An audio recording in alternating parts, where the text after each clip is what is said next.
Freddy vs. Jason. The 2003 crossover film Freddy vs. Jason officially connected the Friday the 13th and A Nightmare on Elm Street franchises into one shared universe. Released August 15, 2003, and directed by Ronnie Yu, with a screenplay by Damian Shannon and Mark Swift, the film serves as the 8th installment in the Nightmare on Elm Street series and the 11th in the Friday the 13th series. The plot centers on Freddy Krueger, played by Robert Englund, being trapped in hell and unable to invade dreams because Springwood adults medicate their children with Hypnosil to prevent dreaming. Freddy resurrects Jason Voorhees by posing as Jason's dead mother, manipulating him to kill on Elm Street and restore fear of Freddy. Jason goes rogue and won't stop killing, leading to a violent clash between the two supernatural killers.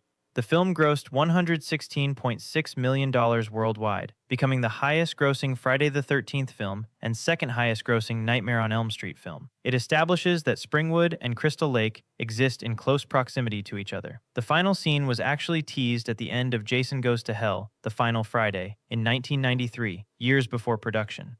This represents one of the first major slasher crossover events, proving that horror icons could successfully share screen space. The film established concrete continuity between two major franchises and opened doors for future crossover speculation, demonstrating that audiences would embrace seeing their favorite monsters battle each other and creating a blueprint for shared universe storytelling in horror.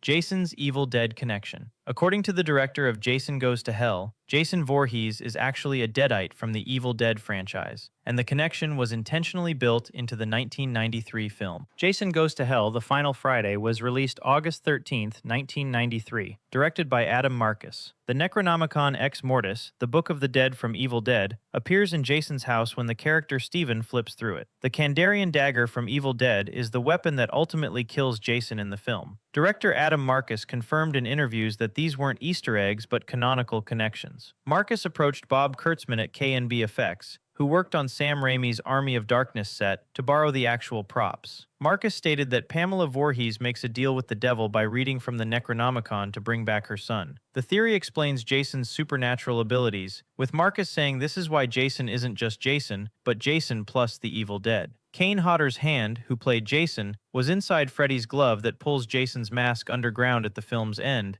making Hodder the only actor to play both Jason and Freddy. The comic book crossover, Freddy vs. Jason vs. Ash, later explored this connection further. This theory provides an explanation for Jason's seemingly unkillable nature and supernatural resurrection abilities. Rather than just being a deformed man who drowned, Jason becomes a demonic entity summoned by dark magic. The director's confirmation adds legitimacy to what fans had speculated for years, though rights issues prevented explicit on-screen acknowledgement.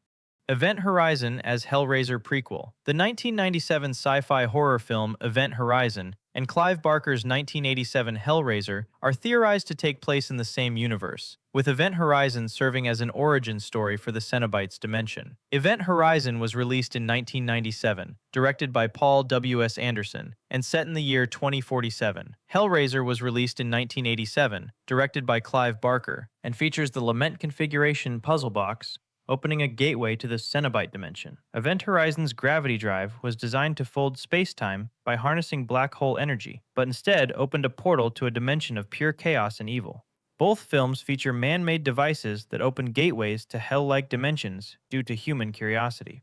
Event Horizon crew members mutilate themselves and others after exposure, similar to the Cenobites' focus on sensation beyond pleasure and pain. The gravity drive was originally a smooth sphere with markings similar to the Lament configuration's symbols.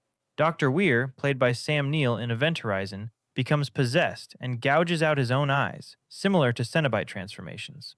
Captain Miller receives a message in Latin stating, "Liberate tutamet ex inferis," meaning, "Save yourself from hell." Fans theorize the gravity drive is an early form of the Lament configuration, and the Event Horizon ship becomes possessed by Leviathan, the godlike being from Hellbound, Hellraiser 2. The theory suggests Event Horizon in 2047 creates the puzzle box technology that appears centuries earlier due to time-space rifts. Visual parallels include labyrinth-like spaces with similar architecture and lighting in both films. Anderson, who directed Event Horizon, has never officially confirmed the connection, but acknowledged Hellraiser's influence. This theory elegantly explains how advanced technology in the future could accidentally create the supernatural horrors of the past through dimensional rifts. It transforms Event Horizon from standalone sci-fi horror into a cosmic origin story for one of horror's most iconic puzzle boxes. The thematic connections between human curiosity leading to damnation resonate strongly across both films, suggesting either intentional homage or genuine shared mythology. Behind the Mask's slasher universe. The 2006 mockumentary Behind the Mask: The Rise of Leslie Vernon treats Michael Myers, Jason Voorhees, and Freddy Krueger as real people who exist in the same world. The film was released in 2006, directed by Scott Glosserman, and follows aspiring slasher Leslie Vernon, played by Nathan Basil. Leslie studies to become a legendary slasher like his heroes Jason, Freddy, and Michael Myers, treating them as real historical figures. The film features Robert Englund as Doc Halloran, the film's anti-hero psychiatrist modeled after Dr. Loomis, whose participation lends meta-credibility to the concept of a shared slasher universe. Leslie explains slashers are individuals using preparation at a level comparable to Batman, not actual supernatural beings. The theory suggests slashers attach themselves to urban legends and act them out, making supernatural elements staged theatrics. Eugene, portrayed by Scott Wilson, and heavily implied to be the killer from Black Christmas, is shown as an older slasher in this universe who serves as Leslie's mentor. The film deconstructs slasher tropes while reconstructing them as deliberate methodology. Behind the Mask offers the most comprehensive slasher methodology explanation in horror cinema, suggesting all iconic killers follow similar preparation patterns. The film blurs the line between supernatural horror and grounded thriller, proposing that even seemingly immortal killers like Jason might just be extremely well-prepared individuals exploiting local legends. Robert Englund's presence in the film, playing an antagonist hunting Leslie, adds weight to the shared universe concept and the reality of these killers. The Conjuring and Insidious connection. James Wan's The Conjuring and Insidious franchises share so many similarities that fans theorize they exist in the same supernatural universe. Both franchises were created by director James Wan and writer Wan and Whannell. The Conjuring films span the 1940s through 1970s, while Insidious is primarily set in the early 2000s, with flashbacks to the 1940s and 50s showing Elise's childhood. Both feature lead mediums whose eyes turn completely white when connecting with the supernatural. Lorraine Warren in The Conjuring and Elise Rainier in Insidious. Both franchises feature the further, an otherworldly dimension that mirrors our world. Demon designs share similar aesthetics, with the Nun, also known as Valak, and the Bride in Black both wearing dark period clothing, while Annabelle's demon resembles the Darth Maul demon. Possession mechanics work identically, with demons pretending to be deceased loved ones to gain access to victims. Both feature large families as primary targets of hauntings. Easter eggs include a jigsaw drawing appearing in Insidious, as Wan also created Saw, and the Annabelle doll appears in Aquaman, which Wan directed. The timelines are compatible, with no contradictions preventing a shared universe. Wan has hinted at potential connections in interviews, but never officially confirmed them. As one of horror's most successful modern franchises, the Conjuring universe already spans multiple films. Adding Insidious would create an even more expansive supernatural mythology, spanning decades. The shared creative team makes this theory particularly compelling, as Wan's consistent visual language and thematic interests suggest intentional world building, even if not explicitly connected.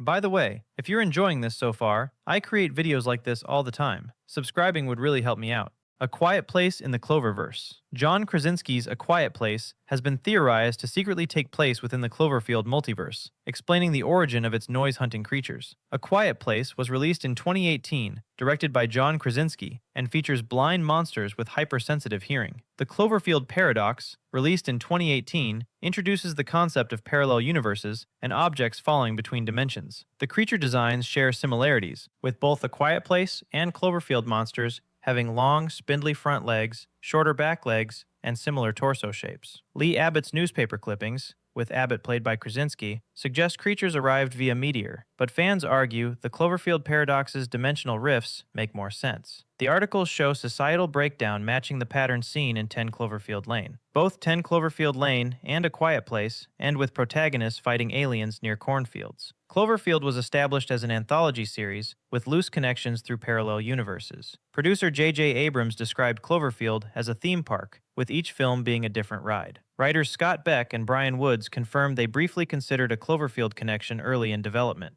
The Cloverfield franchise's multiverse structure makes it uniquely positioned to absorb other films as alternate realities without contradicting their narratives. While A Quiet Place works perfectly as standalone, the dimensional rift explanation from the Cloverfield paradox actually solves some logical issues better than the meteor explanation. The theory demonstrates how expandable universe storytelling can retroactively connect seemingly unrelated films. Psycho, Halloween, and Silence of the Lambs. A fan theory suggests that Sam Loomis from Psycho grows up to become Dr. Loomis from Halloween, connecting three landmark horror films through one character's trauma-driven journey. In Psycho, released in 1960, Sam Loomis, played by John Gavin, is the boyfriend of Marion Crane, who is murdered by Norman Bates. Halloween's Dr. Samuel Loomis, played by Donald Pleasance, was named as a deliberate homage to the Psycho character. The theory proposes that after Marion's death, Loomis pursues a psychology degree abroad at Oxford University, adopting a British accent to distance himself from the trauma. At Oxford University, the theory suggests Loomis befriends Dr. Hannibal Lecter, connecting to the Silence of the Lambs universe. Loomis becomes obsessed with understanding killers like Norman Bates, eventually taking an internship at Smith's Grove Sanitarium. His relentless pursuit of Michael Myers stems from a failed attempt to prevent Marion's death. The approximately 18-year gap between Psycho in 1960 and Halloween in 1978 fits the timeline for education and career development. The theory was proposed by James Rolfe, known as the Angry Video Game Nerd, on the Cinemassacre podcast. It explains Loomis's unusual determination to kill his own patient, violating psychiatric ethics. This theory transforms a simple naming homage into a compelling character arc spanning three horror classics. It provides psychological motivation for Dr. Loomis's extreme behavior in the Halloween films, with his obsession stemming from past failure to recognize danger with Norman Bates. The theory also connects three different eras and styles of horror through one character's trauma response.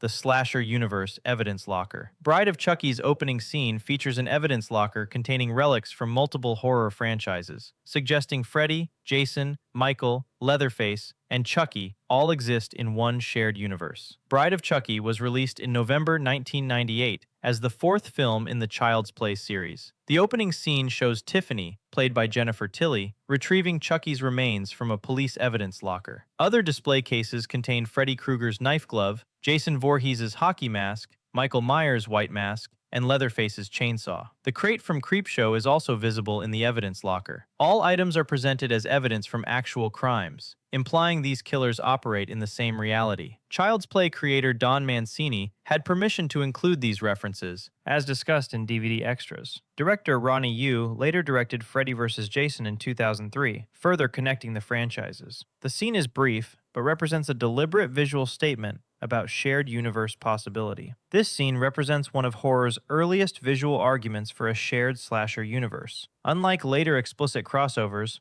this brief moment plants seeds for interconnection without requiring narrative explanation. The evidence locker framing is clever, as these items could theoretically exist in the same police precinct, implying geographic proximity of these horror icons' killing grounds. It and Twin Peaks. Stephen King's Pennywise from It and David Lynch's Killer Bob from Twin Peaks share so many characteristics that fans theorize they're the same interdimensional entity appearing in different locations. Both are shape-shifting entities from other dimensions that feed on fear and suffering. Pennywise from It, featured in King's 1986 novel and the 1990 and 2017 films, takes the form of a clown, while Bob from Twin Peaks, which premiered in 1990, possesses humans. Both target vulnerable individuals, especially children and traumatized people. Pennywise exists in the Deadites, or Macroverse, while Bob originates from the Black Lodge dimension. The Black Lodge features rooms with red curtains and black-white zigzag floors, descriptions that match abstract spaces in Stephen King's multiverse. Both entities appear cyclically, with Pennywise appearing every 27 years in Derry, Maine, and Bob appearing in recurring patterns in Twin Peaks, Washington. Pennywise adopts the alias Bob Gray in his human backstory. Both create towns where adults become complicit through willful ignorance and denial. Twin Peaks' concept of garmonbosia, pain and sorrow manifested as a creamed corn substance, parallels Pennywise feeding on fear. Twin Peaks: The Return, released in 2017, explores Bob's nature as an ancient entity, complicating the shared identity theory. This theory connects two of the most iconic interdimensional horrors in pop culture, suggesting they're manifestations of the same cosmic evil. While likely unintentional, the similarities reveal shared archetypal storytelling about evil that exists beyond human comprehension. Both King and Lynch drew from similar philosophical and horror traditions, creating parallel nightmares that fans naturally connected. Jordan Peele's shared universe. Jordan Peele's films Get Out, Us, and Nope contain subtle connections suggesting they take place in the same universe, exploring different social demons. Get Out, released in 2017, features the Armitage family transplanting white people's consciousnesses into black bodies via hypnosis, creating the sunken place. Us, released in 2019, reveals a government experiment that created the tethered, underground duplicates of surface dwellers controlled by their counterparts. Both films feature failed experiments where subjects retain partial consciousness or control. Fruit Loops cereal appears in both films, with Rose eating them methodically in Get Out and Adelaide's family having them in Us. Peele stated in interviews that both films explore different social demons and innately human monsters. The theory suggests an organization similar to the Red Alchemist Society is behind both Get Out's coagula procedure and Us's tethered experiment. Nope, released in 2023, features a hidden detail potentially connecting to Us, according to fan analysis. Peele described his films as examining what we are capable of, especially when we get together. Peele's films function as social horror, examining different aspects of American society. A shared universe framework transforms them from standalone allegories into chapters of a larger story about systemic oppression and control. The experiments in both films suggest powerful organizations exploiting marginalized people, creating a through line about hidden evil within institutions. Saw, Dead Silence, and The Conjuring. James Wan's films Saw, Dead Silence, Insidious, and The Conjuring may all exist in the same universe, connected through creepy dolls and Easter eggs. All films were written or directed by the James Wan and Lee Whannell partnership, or by Wan solo. Saw, released in 2004, features Billy the Puppet used by Jigsaw, played by Tobin Bell, to communicate with victims. Dead Silence, released in 2007, centers on ventriloquist Mary Shaw and her collection of possessed dolls, including Billy. Insidious, released in 2011, features a Jigsaw drawing as an Easter egg, acknowledging the Saw universe. The Conjuring, released in 2013, prominently features the Annabelle doll, launching a spin-off franchise. Billy from Saw and Billy from Dead Silence share the same name, both being dolls with sinister purposes. Wan confirmed in interviews that Saw and Dead Silence may exist in the same universe. Dead Silence was released in 2007 as Wan's response to Saw's torture reputation, moving toward haunted house horror. The Annabelle doll appears in Aquaman, released in 2018 and directed by Wan, suggesting a Conjuring connection to DC films. Wan's obsession with creepy dolls threads through his entire career, from Jigsaw's puppet to Annabelle. A shared universe would create a timeline spanning from Dead Silence's early 20th century setting through The Conjuring's 1970s to Saw's modern day, all connected by supernatural and human evil manifesting through dolls. The theory suggests Wan builds consistent mythology across seemingly disparate films. If you found this interesting, consider subscribing so you catch every new video. Thanks for watching.